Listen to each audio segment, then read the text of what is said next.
ட்ரெண்டிங்கான ஒரு cake recipe பண்ண போகிறேன். இது ஒரு ஜெர்மன் மல்டி லேயர் கேக். இந்த கேக் முன்னாடியே இருக்குது, ஆனால் ரீசெண்டாக தான் ட்ரெண்ட் ஆச்சு. இந்த டேஸ்டியான 5-in-1 டாட் கேக் எப்படி செய்கிறதுன்னு இந்த வீடியோவில் பார்க்கலாம். ஃபர்ஸ்ட் லேயரில் நம்ம ஒரு சாக்லேட் ஸ்பாஞ்ச் கேக் ரெடி பண்ணலாம். அதுக்கு ஒரு பவுலில் 2 முட்டை பீட் பண்ண போகிறேன். இது ஒரு மல்டி லேயர் ஜெர்மன் கேக். இது முன்னாடியே இருக்குது, ஆனால் ரீசெண்டாக தான் கேரளாவில் ட்ரெண்ட் ஆச்சு. முட்டை நல்லா பீட் பண்ணதுக்கு அப்புறம் இதில் 1/2 டீஸ்பூன் வெண்ணிலா எசன்ஸ் ஆட் பண்ணி ஒரு வாட்டி மிக்ஸ் பண்ணிக்கோங்க. மிக்ஸ் பண்ணதுக்கு அப்புறம் இதில் 1/2 கப் பவுடர் சுகர் ஆட் பண்ணுறேன். இது நார்மலான நம்ம வீட்டில் யூஸ் பண்ணுற சுகர், மிக்சியில் பவுடர் பண்ணி எடுத்தது. சுகர் நல்லா கரையிற வரைக்கும் பீட் பண்ணிக்கோங்க. அடுத்தது இதில் 3 டேபிள் ஸ்பூன் ஆயில் ஆட் பண்ணுறேன். சன்ஃப்ளவர் ஆயில் இல்லைன்னா ஏதாவது ஃப்ளேவர்லெஸ் ஆயில் யூஸ் பண்ணிக்கோங்க. ஆயில் ஆட் பண்ணதுக்கு அப்புறம் ரொம்ப பீட் பண்ண வேண்டாம், ஜஸ்ட் மிக்ஸ் பண்ணாலே போதும். இது கூட 3 டேபிள் ஸ்பூன் தயிர் ஆட் பண்ணுறேன். தயிர் ரொம்ப சில்லுன்னு இல்லாமல் ரூம் டெம்பரேச்சரில் இருக்கணும். இதுவும் சேர்த்து மிக்ஸ் பண்ணிக்கோங்க.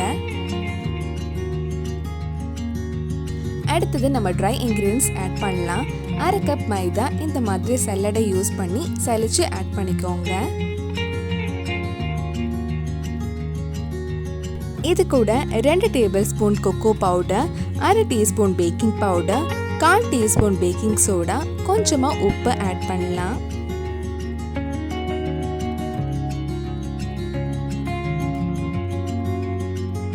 இதெல்லாம் சேர்த்து ஒரு வாட்டி மிக்ஸ் பண்ணிக்கோங்க. நம்ம சேனலில் இதுக்கு முன்னாடி நிறைய கேக் ரெசிபி, ஸ்வீட் ரெசிபிஸ் எல்லாம் பண்ணியிருக்கேன். நீங்கள் இன்னும் அந்த வீடியோஸ் எல்லாம் பார்க்கலன்னா அதோட லிங்க் டிஸ்கிரிப்ஷனில் இருக்குது. மறக்காமல் அந்த ரெசிபிஸும் போய் பாருங்கள்.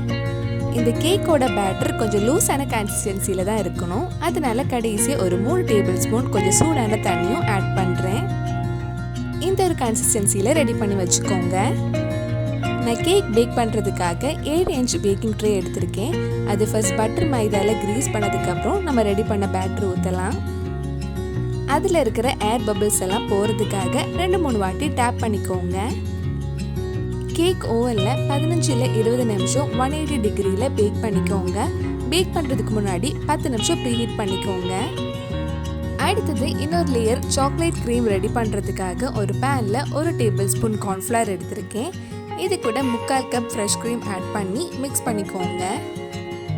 இது நல்லா மிக்ஸ் ஆனதும் இதில் 150 கிராம் டார்க் சாக்லேட் ஆட் பண்ணுறேன். உங்களுக்கு பிடிச்ச சாக்லேட் நீங்கள் ஆட் பண்ணிக்கலாம். டார்க் சாக்லேட், மில்க் சாக்லேட் இல்லைன்னா ஒயிட் சாக்லேட் கூட நீங்கள் யூஸ் பண்ணிக்கலாம். நம்ம இதில் யூஸ் பண்ணுற எல்லா ப்ராடக்ட்ஸுமே குவாலிட்டியாக இருக்கணும், அப்போ தான் டேஸ்ட் நல்லா இருக்கும். குவாலிட்டியான ப்ராடக்ட்ஸ் யூஸ் பண்ணுறதுனால தான் கடையில் இதோட சார்ஜ் ரொம்ப அதிகமாக இருக்கும். 1 கிலோக்கு கிட்டத்தட்ட 1500 கிட்ட சார்ஜ் பண்ணுவாங்க. சாக்லேட் எல்லாம் மெல்ட் ஆகி லைட்டாக ஒரு கொதி வந்ததும் ஆஃப் பண்ணிடலாம். ரொம்ப நேரம் கொதிக்க வச்சா ரொம்ப கெட்டியாகிடும். இது ஆறினதுக்கு அப்புறம் லைட்டாக ஒரு க்ரீமியான கன்சிஸ்டன்சி கிடைக்கும்.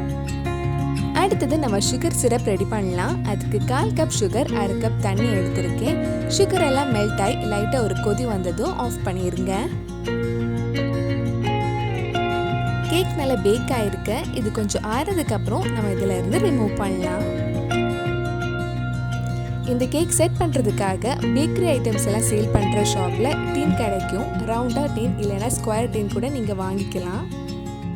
டின் இல்லைன்னா நீங்கள் வீட்டில் யூஸ் பண்ணுற டிஃபின் பாக்ஸ் கூட யூஸ் பண்ணிக்கலாம். எங்கள் வீட்டில் 7 இன்ச் கேக் வாங்கின டின் இருந்தனால அதுலேயே நான் கேக் ரெடி பண்ணுறேன். நம்ம ரெடி பண்ண சுகர் சிரப் நல்லா ஆறுனதுக்கப்புறம் கேக்கில் ஊற்றி ஒரு 10 நிமிஷம் சோக் பண்ணி வைக்கலாம். அடுத்த லேயர் சாக்லேட் மூஸ் ரெடி பண்ணுறதுக்காக ஒரு சின்ன பவுலில் 50 கிராம்ஸ் சாக்லேட் எடுத்திருக்கேன். நான் டார்க் சாக்லேட்டும் மில்க் சாக்லேட்டும் மிக்ஸ் பண்ணி எடுத்திருக்கேன். உங்களுக்கு எந்த சாக்லேட் வேணுமோ அந்த சாக்லேட் நீங்கள் யூஸ் பண்ணிக்கலாம்.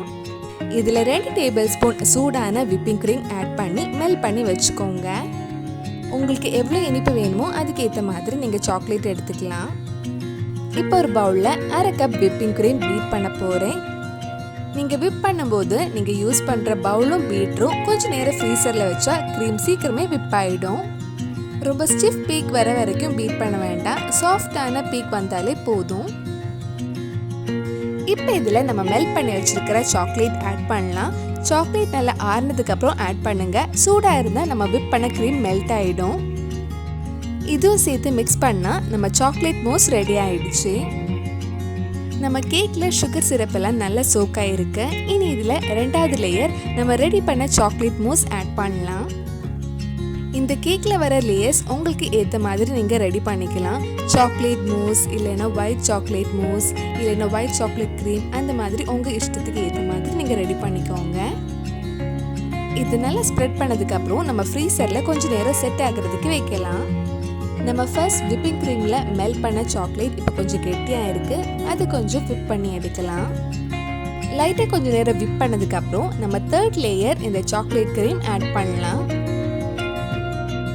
நீங்கள் சாக்லேட் மூஸ் நல்லா செட் ஆனதுக்கப்புறம் இந்த க்ரீம் ஸ்ப்ரெட் பண்ணால் இன்னும் கொஞ்சம் ஈஸியாக நீட்டாக ஸ்ப்ரெட் ஆகும். இது மறுபடியும் செட் ஆகிறதுக்கு ஃப்ரீசரில் கொஞ்சம் நேரம் வச்சிடலாம். நாலாவது லேயர் ரெடி பண்ணுறதுக்காக 125 கிராம் மில்க் சாக்லேட் எடுத்திருக்கேன். அது டபுள் பாயிலிங் மெத்தடில் நம்ம மெல்ட் பண்ணி எடுக்கலாம். டபுள் பாயிலிங் மெத்தட் யூஸ் பண்ணும்போது நம்ம மெல்ட் யூஸ் பண்ணுற பவுலும் ஸ்பூனும் தண்ணி எதுவும் இருக்கக்கூடாது. சாக்லேட் மெல்ட் ஆக ஆரம்பிச்சதும் இப்படி மிக்ஸ் பண்ணிகிட்டே இருங்க. இந்த மாதிரி ஒரு கன்சிஸ்டன்சி வந்ததும் லைட் சூடோட நம்ம ஃபோர்த் லேயர் ஆட் பண்ணலாம். ஃபோர்த் லேயர் ரொம்ப திக்காக ஆட் பண்ண வேண்டாம், கொஞ்சம் தின்னாவே ஸ்ப்ரெட் பண்ணால் போதும். அப்போ தான் பிரேக் பண்ணுறதுக்கு ஈஸியாக இருக்கும். சாக்லேட் லேயர் ஆட் பண்ணதுக்கப்புறம் நம்ம ஃப்ரீசரில் வைக்கணும்னு அவசியம் இல்லை, வெளியே வச்சுருந்தாலே அது திக்காகிடும். உங்களுக்கு சீக்கிரமே செட் ஆகணும்னா கொஞ்சம் நேரம் ஃப்ரீசரில் வச்சுருங்க. கடைசியாக அந்த 5வது லேயர் நான் கொக்கோ பவுடர் ஆட் பண்ணுறேன். இந்த மாதிரி ஒரு சல்லடையில் கொஞ்சம் கொக்கோ பவுடர் ஆட் பண்ணி ஸ்ப்ரெட் பண்ணி விட்டுக்கோங்க. கொக்கோ பவுடர் ஆட் பண்ணுறதுனால ரொம்ப கசக்காது. நம்ம இந்த கேக் கூட சேர்த்து சாப்பிடும்போது டேஸ்ட் நல்லா இருக்கும். அவ்வளவுதான், ரொம்ப டேஸ்டியான நம்ம ட்ரெண்டிங் ட்ரீம் கேக் ரெடி ஆயிடுச்சு. கண்டிப்பாக நீங்களும் இந்த கேக் ரெசிபி உங்கள் வீட்டில் செஞ்சு பாருங்கள். பிடிச்சிருந்தா இந்த வீடியோவை லைக் பண்ணுங்கள், உங்கள் ஃப்ரெண்ட்ஸ் அண்ட் ஃபேமிலிக்கு ஷேர் பண்ணுங்கள். வேறு நல்லா ட்ரெண்டிங்கான ரெசிபி நம்ம சேனலில் ட்ரை பண்ணலான்னு கீழே கமெண்ட் பாக்ஸில் சொல்லுங்கள். நீங்கள் இன்னும் என்னோட சேனலை சப்ஸ்கிரைப் பண்ணலைன்னா மறக்காமல் சேனலையும் சப்ஸ்கிரைப் பண்ணுங்கள். கூடவே அந்த பெல் ஐக்கனை ப்ரெஸ் பண்ணால் நான் புது வீடியோ போட்ட உடனே உங்கள் ஃபோனுக்கு நோட்டிஃபிகேஷன் வந்துடும்.